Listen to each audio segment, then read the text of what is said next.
Welcome everyone to our next weekly outlook for this week. So as always, we're going to go through the fundamentals first and then move on to the technical side with Stefanos. What's going on, guys? Hope everyone's having a great week. Had a great weekend, and yeah, let's get into a little breakdown so you guys get a good idea of where the chart and the pairs are going. Awesome. So starting off with some geopolitical news. So obviously we know that it's been almost 2 months now that this war is going on. And if anything, there is just escalating, right? So we have had, just a quick little recap, we've had news about some talks between the two leaders. Obviously nothing much happened there. While the talks were going on, there were still attacks in the background. And then we started to see some uncertainty within the NATO allies on what to do next. Some were saying that we should go ahead and go talk to Putin and see if he's willing to come together with us and come to some sort of peace agreement. And then others were saying that there's no need to do that because we already know that Putin is not interested in any sort of peace deal. And if anything, you shouldn't be pressurizing the Ukraine leaders to be, compromising with Putin.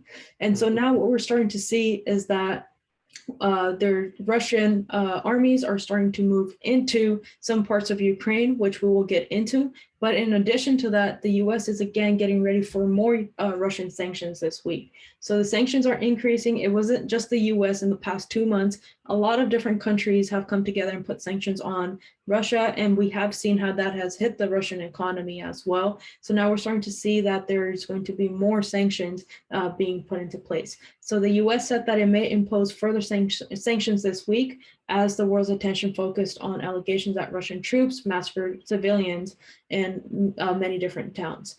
And then that's a quick little summary. As you guys continue down into this article, you'll start to see some of the key developments by the time and all of that. And then going into the next article here, it says that the Russia pivoting to offensive in Ukraine's east. So it seems like the Russian armies are repositioning to focus on an offensive in Ukraine's eastern Donbass, and I don't even know how to pronounce those provinces. But it seems like the war is pretty much just continuing. Luhansk. Go ahead. I think it's pronounced Luhansk. Who knows though? So it seems like overall, Russia is moving into different parts of Ukraine now, and the war is still continuing. If anything, they're just progressing more towards moving into Ukraine and continue to attack. So this is only adding on to that market fear that we have seen in the past 2 months as the investors are rushing from those risky assets and risky currencies and risky stocks and all those financial assets in general and moving into safe haven currencies and commodities again. So as we are sitting at some of these key levels and the new quarter just started, we are starting to see fundamentals that are supporting price bouncing off of these key levels, which Stefanos will go over on the technical side. Now moving into what's happening with Bank of Japan. So last week, we took a look at this pretty much the same article, how Bank of Japan was intervening in their bond market. So if you don't understand pretty much what's going on here, go back to last week's weekly outlook. It's right in the beginning. So that's where I broke down the relationship between the monetary policies and the Bank of Japan's intervention in the bond market. So I broke down, how all of that works out. So you can go back and take a look at that.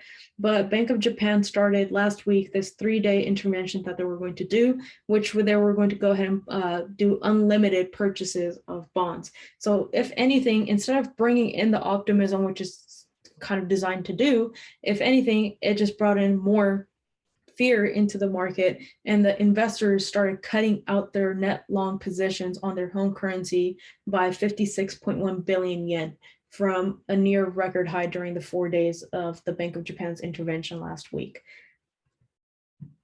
So that's the macroeconomics. We looked at the geopolitical side. We're going to go ahead and move on to the economic calendar now. Let's do it. So started off quite easy so far. So Sunday when the market opened up, nothing much happened there. And then even in London session, not much going on besides the investor confidence and then Governor Bailey speaking. After that, quite an easy rest of the London session. And then in New York, we started to see the business outlook from Canada coming out.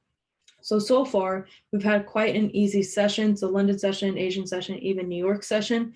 And then going into Asian session, you have a bank holiday right here from China. So Chinese bank holidays banks will be closed. And so I'm not expecting much volume to kick in today in Asian session. And then you have the Australian interest rates coming out. That's the cash rate. And then their rate statement, which is their monetary policies that they're going to be discussing. Going into London session, so not much coming out besides the euro, unless you're trading the euro. Then you have the PMI data that's coming out that you want to pay attention to. And then as we continue down, the services PMI is going to come out today. So on Friday, we had the manufacturing PMI come out, and we saw the market reacting a little bit to that. And then we have the services PMI coming out.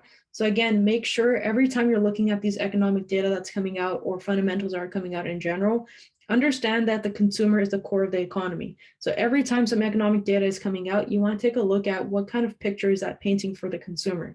So for the services side, if we see for forecasting a little bit of a better environment, so if we do see an increase to 58.6, then from the consumer side, obviously that means that the consumers were confident and they were going in onto the services and retail side and they were spending more money. That's why you see this increase on the services side. This is the services PMI, the Purchasers Managers Index. And so if this drops compared to what we have previously, then that tells you something about the consumers as well, that obviously they were not outspending as much. And that's the correlation between the consumers, the services side, and then whatever happens on the services side is going to affect the manufacturing side. So last week we already saw the manufacturing picture. Now tomorrow we're going to see the services side. Also, keep in mind in America, services is our main economy. Like Yes. that's basically what a lot of our economy runs on, just services, restaurants, movie theaters, all that stuff. Like we don't Banks, real manufacture estate, nearly as much. everything. Yeah, 100%. It's mostly services.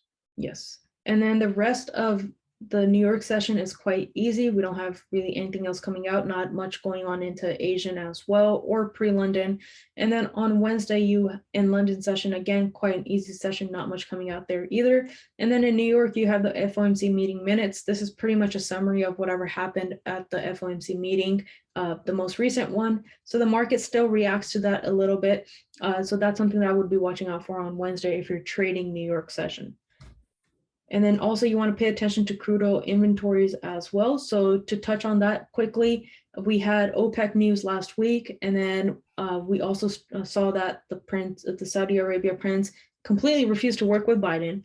And then Biden and Boris Johnson were discussing how they were going to release more oil from their emergency reserves because of the high energy prices and the high gas prices. So we want to pay attention to what's happening here with oil as well. So oil is used in every single sector of the economy, but this is going to be very important to kind of get a feel of where we're sitting at the moment. So actual less than forecast is good because the more oil that you're putting out there, that means that the businesses are using more oil. There's more things being produced and all that type of stuff. Mm-hmm. As we continue down, again, not much in Asian or even in pre-London session. And then Thursday in London session, just low impact news coming out, not much to really pay attention to. All of this stuff is going to be impacting the charts on the 15-minute time frame, maybe even the 30-minute time frame, but I don't expect the market to kick in with a ton of volume with all this low impact news. It's still important to understand because this is what makes up the higher picture, the higher impact news. So just look at these and try to understand, what is it telling you about the economy, and then what can we expect going into the next couple of months or so as more important news comes out. As every Thursday, you have unemployment claims coming out, and then you do have an FOMC member speaking right when the New York Stock Exchange opens up. After that, again, everything kind of dies down a little bit. And then on Friday, the only important news is from Canada, the unemployment rate and the employment change. So this week is quite easy when it comes to economic data. If anything, our focus is going to be more on the geopolitical side. And as we start to see more news about the sanctions and Russia moving into the different parts of Ukraine. Perfect. All right. Let's get into the. Go for it. Awesome. All right, guys, let's get into the technicals of things now that we heard all the fundamentals. Sharma did a great job. Taking a look over here. Actually, I'm just going to get rid of that. So I have a lot of our key levels marked off. We have a multi-year downtrend, which I break down every single time. We have our lows created from the 2008 market crash and then got retested over here. We had that market recovery over here, which I want you guys to take a look at compared to our market recovery from COVID. But after that market recovery back in 2012, 2013, We come all the way up here around like 2015 and 16. And then what happened? We had Brexit, which was being announced at the time. So we ended up reaching like 194, 195 up here. And then we tanked all the way back down to 130, holding this support. We come up, we retrace, sellers cash out, buyers take over, and then we continue right back down and retest that low, where then we had COVID back in 2020. Now, this is the 3-month chart. Now that the quarter just started, I just wanted to open this one up for you guys. Again, we've been in this market recovery where we then tapped into 156. We retrace right back down to 149, previous candle body highs. We hold support with a strong bullish candle, engulfing candle with a wick to fill. This candle grabs liquidity, forms its bottom wick, flips bullish, fills that wick, and then comes all the way up to 164 over here before rejecting that level. Now, the quarter just started, the month just started as well, and we have no bottom wick on this candle, right? So is this candle just grabbing liquidity before heading down to create a bottom wick, or are we just going to head up from here and fill that wick? Looking at the monthly now, monthly got a nice strong March candle over here with everything that was going on in the beginning of March with increase in interest rates. You had the beginning of March over here where, Russia invaded Ukraine. We ended up flipping bullish, increasing rates, filling these wicks up here, passing 158, coming all the way up into this area over here to the left. And if you take a look at this area, you have these wicks, resistance, you have this support with this wick, and the support with this wick as well, that we ended up tapping into and then rejecting. Again, the month just started and it has no bottom wick. So are we coming up to retest this area? We're also tapping into the 200 EMA as well, which we just previously rejected. Are we going to reject it again, or are we just going to blow through it? Looking at the weekly. Last month's, real quick, just that last month's candle in March, essentially that was more of a liquidity candle as we pushed up. So we broke out of this consolidation that happened for the last, almost all of 2021. That price has been sitting in this consolidation, so right into this area. And then we did try to break out of it a couple of times, just left wicks. And then finally in March is when we were able to break out of it. But notice how it breaks the lows and the highs. That's your liquidity grab right here. And then price left this entire range for the next couple of months. The candles to continue and fill that wick. 100%. Yep. So looking over here now at the weekly, you get that hard rejection last week, right? We tapped into our area right over here, 164, 500, I would say, 600, 700. And we ended up rejecting, closing a weak bearish doji candle. So is this candle right here creating a top wick and going to flip bearish to then fill this wick over here and continue back down to 158 and maybe hold support over here or even break through, right? If they keep increasing rates and then all of a sudden the economy crashes, you could see that happening. I don't think that's going to happen anytime soon, but very well could. And if that happens, we're coming all the way past 158. Looking at the daily now you see that we're sitting in range, right? We had this range, this support that's been held over here after holding support, coming all the way up to these yearly highs up here. But then we came right back down and corrected that move and held support right in this area. Right after that, we got a nice bullish candle with a wick to fill, closing at that area, which held support. Also, very weak bearish candle right here as well. But the next candle, right, for today, or basically today, this candle ended up closing bullish, but we've been kind of bouncing around this area all day. If you could tell, we didn't have much volume. So are we going to break through this whole area right here? Because we keep rejecting it multiple times. Can we break through there and then continue up, retesting the highs up here? That's where your fundamentals would kick in. So right now, from a fundamental side, obviously there's not much optimism when it comes to the UK, especially with the interest rates. For example, when they did do the interest rate hike recently, the market didn't really react too well to it, right? But what's kind of pushing this up now is also the news from the yen. So Bank of Japan intervening in their bond market, which leads, as we just looked into, which led investors to sell off a ton of yen. In general, right? They're not net long positions. So that's also what you guys want to be paying attention to as you're looking at these pairs and the higher time frames. This was all of March right here on the yen. right? Yep. So we were kind of consolidating here for a little bit, right? Grabbing orders, then we ended up just tanking over there. Everyone's selling this thing off. So Mhm. that's where you saw that nice push on GJ, pushing us all the way up here all March.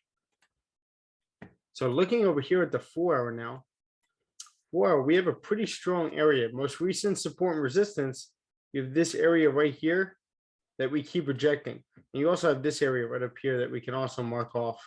But I'm not going to do that right now. We'll get into that in a second. But what I see here is a resistance, and then price today just kept trying to break that area and it never stayed above. We have all these wicks over here to the left as well, and then you get that resistance here as well. So we just keep rejecting that whole area. You can honestly draw this kind of like this if you wanted, where safe buys are going to be above 161 to 500 right over here, to then continue up into our next area of interest, which is probably going to be right up here, 162 500, right? But I don't like keeping it like that. I like having them a little bit thinner. Looking at the 1-hour now, as you guys could see, we just keep rejecting this whole area over here. You could draw it like that if you'd like, but right now we're sitting inside of this range. So for me as a trader, right now, I'm not going to touch anything in here. Everything's sideways. You got a nice barcode over here. And if I'm going to trade in this whole range as a whole, all throughout here, I think this would be the only area I would like to trade, right? And I would wait for a nice break and retest right here, and then take this down. And this could honestly be like, if this is at a high volume time like New York, I could just wait for a top wick to form after a strong 30-minute candle close below that level, and then it flipped bearish, passing the low of the previous, and we could continue anywhere into this area right in here, right? And then there's nothing really stopping us from continuing through to 159 600. 100%. And since this is the hourly time frame, like Stefanos mentioned, make sure you're waiting for that high volume time. So when the market is opening up, when there's market overlaps, usually you won't get a break and retest and a move like that Stefanos is discussing just in the middle of a session, especially Asian session where there's not a lot of volume anyways. 100%. You guys want to be volume traders, especially scalpers, and you're trying to catch that move. You want to wait for that. Anything for buys, I'm waiting for price to clearly clear this area right here, hold a nice solid support in this area, and then continue up, getting some nice solid bullish candles close so that we can continue up into 162 500 right over here. It's our next resistance over here to the left, with a fairly clean move to the left over here, even though everything's kind of bouncy. I think we could get a nice move up to that area. So that is GJ. Anything else on the 30-minute? Nothing really, nothing much different than the 1 hour. So we'll go over to gold over here and look at the quarterly chart as well. And one level I want you guys to take a look at is that 1910 area, 1900 area, where we had this wick up here, all-time highs created back in 2011, right? Where we ended up kind of retracing from. Ever since we tapped into that area, we came all the way back down, held support over here, made that last push up, and then we entered that market recovery where we then continued down, breaking that support and continuing down. So now right over here, as you guys can see, we create the all-time highs up here. We're traced back down to 1680, holding a support, that previous resistance over here to the left, where then price ended up faking out over here and then closing below and then continuing down. We then ended up holding a support at 1680 over here as well. The next quarter, end up getting a very strong bullish candle with a wick to fill. Last retest of 1680 with a really good NFP report coming out. And then ever since then, we've been very bullish on gold, tapping into all-time highs of 2074, 2075 over here. And then we ended up retracing. But nonetheless, that past quarter, the start of the year, we were very bullish on gold. All right. So what is this current quarterly candle doing? Are we already creating a bottom wick right here and flipping bullish to fill this wick? Looking at the monthly, now the monthly candle didn't close strong the way the GJ monthly candle closed. You guys take a look over here. That current candle closed a very strong body with a wick to fill. If you look at the gold one, it closed a very weak body with a very tall top wick. So are we going to end up rejecting this area over here and then continuing down? Or are we actually going to hold support here and continue up and fill that wick? Just know that this is a weak candle just because the body is so small. Looking at the weekly, now as you guys can see, we tapped into all-time highs up here. Retraced, correct the whole move, coming right back down to 1910. That same area I showed you guys on the 3-month and the monthly. Came right back into this area, rejected it again by holding a support with this candle right here. Now this candle, the next one, I thought was coming down to create a bottom wick to then end up flipping bullish and continuing up to pass that high and continue up if we got more fear in the market. But they ended up increasing rates, which obviously that's what this was, along with the sentiment that they were going to increase it by 50 basis points. So that's where we got this move as well. And less fear in the market from Russia and Ukraine. But this candle right over here, if you guys remember last week and the week before, we've just been like kind of ranging in this area. This candle passed the low over here, right? Broke the support, 1910, broke it, came right back above, ended up closing above. But we were kind of ranging over here for a little bit. But nonetheless, we are holding a support in this area. And these are some of your key levels, right? 1900, we've been talking about it since like, I don't know how many weekly outlooks we've done. But when we look at the monthly time frame, you could tell 1900 was an area of liquidity, right? At one point, all of, I think it was like 2020 until 2021, we've rejected those areas or we've grabbed orders from there and then continued pushing down. Now we're finally above it. If we are to continue pushing up and keep tapping into 1900, that's an area of liquidity. We need to hold on to a strong support there to continue pushing up. So this is why, when we talk about make sure you're looking at the news and all that type of stuff as you're tapping into key levels, this is why it's important. Because now as you're looking from quarterly time frame, monthly time frame, weekly time frame, now we see these wick rejections. Now when you drop down to lower time frames, it starts to get a little bit uglier around these key areas. And that's why it's important to understand, why are these moves happening? You have interest rate hike, and then you also have not so much going on from the Russia side. We didn't see good news, but we also didn't see bad news, where you saw a ton of attacks or anything like that happen until very recently, where even Ukraine was crossing the border and we saw some attacks over there into Russia. And then now obviously Russia is attacking. So this is now things starting to pick up again. So if there's not positive news or negative news, the market will consolidate. So it's always a combination of a lot of different things, not just one news. Yeah, I couldn't have said it better. And what it does for you is just adds confidence behind your trades. You want as much confidence as possible without getting overconfident and, over trading, over risking and all that stuff. So when you have multiple confluences, not only technicals, let's say you have 5 confluences for that one trade. Now you have another 3, another 4 for fundamentals as well. And then you have another 1 or 2 for sentiment. Right. So like just adding more confidence behind your trade, that's where you can start risking a little bit more. 100%.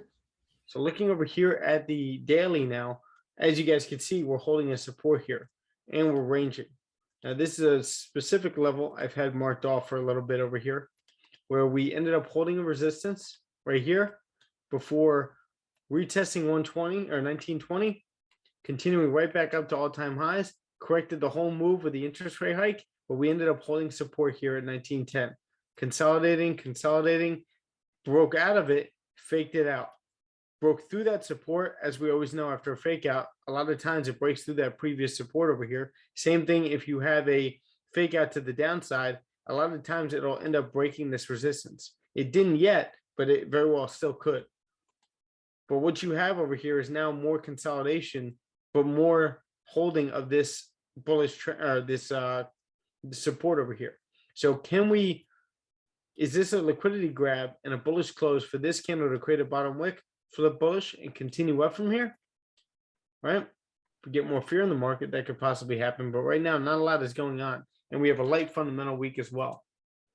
So when we start to see consolidation on like weekly, daily, 4-hour time frames, understand that the market is collecting orders. And once it does break out of it, there's going to be a ton of volume to follow. So this is another decision that you have to make as a trader, as an investor. Do you want to take those 10, 15 pips, like those quick scalps, Or are you okay with sitting out some of these trade opportunities if there's a bigger one aligning? And maybe you could do both. If you're a scalper, then you could take those, 10, 15 pips. But if you're someone who's looking for swing trades and you're like, it's been a couple of days, I haven't had my itch yet, then it's just wait it out because the market's clearly consolidating, collecting orders. It's getting ready for a bigger move. So you should start planning on how to catch those moves and, pretty much what needs to happen, what your setup needs to look like. What if it's an impulse trade? What if it's a break and retest? All those different situations. That's what you need to be ready for. Yeah, absolutely. And like for us this morning when we were in the live session, we didn't take a trade this morning. There was nothing that presented itself, and we're okay, sitting through the market, just chatting up about psychology and looking at previous trades, stuff like that. You don't always have to trade every single market. And if you think of yourself as a hunter, every time they go out hunting for deer or hunting for whatever they're hunting for, they're not always going to find one. And they could spend 4 or 5 hours out in the woods and not find anything. You guys are the same exact thing, right? Same exact story for you as traders. So just keep that in mind, and you don't always have to be in a trade to be a trader. So now we're sitting inside of this range. You also have this area, which we can also mark off as well and kind of keep it right there. Now, the interesting part is every time we tap into not only 1910, but this area around like 1917 right here. If you drag that across to the left as well, every time you tap into this area right here, we end up coming right back up to like 1950, 1960 area, at least 1950, right? If you look over here, we tap into 1950. You look over here, we hold support, create this high, retest it one more time, and then tap into 1950. So now that we're right here, looks like we're trying to hold support right here to then continue right back up to this level, right? Not only that, but if you look at the 1 hour now, what we had recently was this break of this little trend right here. Now, again, keep in mind that we are consolidating and you want to lower your risk if you're trading here, but we just broke this trend, come right back into here. We have this area right here, previous support, resistance right here. Now we're holding this support again, and we're creating higher lows, even though, besides this one, but we're still holding this support over here. So is this candle, are we going to continue up? We just need to break through this area right here. And if that's the case, actually how I had narrowed in my zone as well, and then like 100 pip scalp coming to that 1950 area. Nice, awesome. Yeah, it's 1950. I'm looking for a close above this level. You may want to be careful of this area right here, but once you break that area, you get a clean move to the left right here, right up into this wick, 1950, and this could be your move. And like since price is consolidating here on the daily, on the 4-hour time frame, and somewhat on the hourly time frame, I definitely want to see a break and retest. So this is a situation where I wouldn't be looking for an impulse trade, especially on lower time frames. I want to see a break and retest, so then it gives me a confirmation of a continuation of that trend. Yeah, no, 100%. I'm always very conservative in these ranges, but ranges like these are playable. You can catch moves like this morning. If you guys look at the 30-minute, this could have been a trade that you guys took. Forget all this happened, all this junk.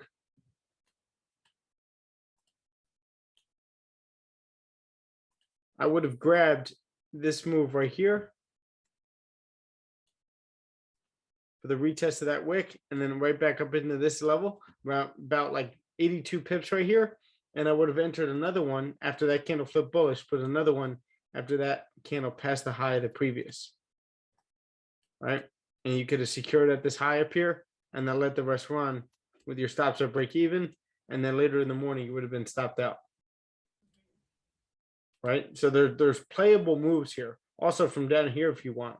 But this would have been the safe one right up here. And then you would have eventually been stopped at a break even after grabbing 80 pips, somewhere around 80 pips. Right? But just keep in mind, you may want to stay clear of this area right here. But then once you get up here on the 30-minute, look how clean that move is right there. Wait for the break and retest to take that thing up. So those are some of the decisions that we were mentioning, like that you have to make.